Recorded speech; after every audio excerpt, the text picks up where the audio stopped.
Sino pong napipisil nyo na iboto sa kanila? Lenny, for sure. Lenny Robredo. Bakit? Not because I'm from Bicol, Okay. but I really love her, yung leadership niya and yung passion niya for the people. Survey lang sir, survey. Okay lang po ba? Presidential election sa 2028. May napipisil na po ba tayo? Gusto kong pisilin yung mukha ni Sara Duterte, yun lang. Yun lang sir, no? Yung presidente natin ngayon, incompetent. Tapos maglalagay pa tayo ng isa pang tanga. Ang daming tanga naniniwala sa tanga na yan. Nakakatakot yung napakaraming Pilipino na sobrang tanga na naniniwala sa kanya. Election natin, baka may napipisil na tayo. Duterte. Sara. Tanong ko lang sir kung bakit po? Para malinis na lang yung mga adik.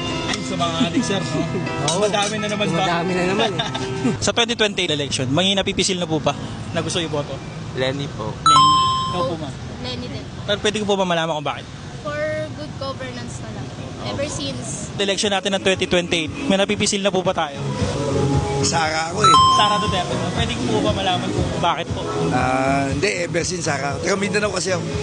Napipisil na po ba na gusto iboto? Of course, meron. Si Lenny. Si Lenny po, no? Tanong ko lang po kung bakit.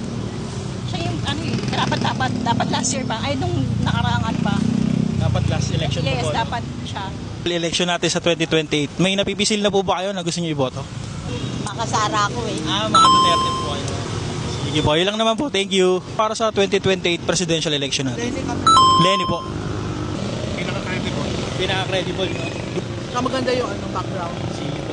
Presidential election sa 2028. Sino pong napipisil nyo na iboboto sa kanila?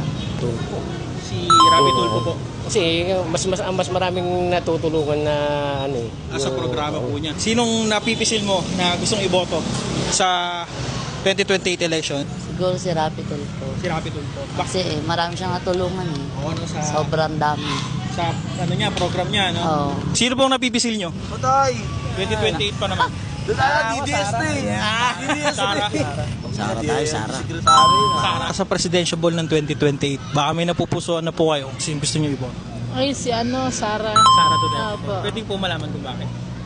Hindi, kasi Duterte naman talaga kami. Duterte. no? Yung family namin. Para sa 2028 election, baka may napipisil na kayo.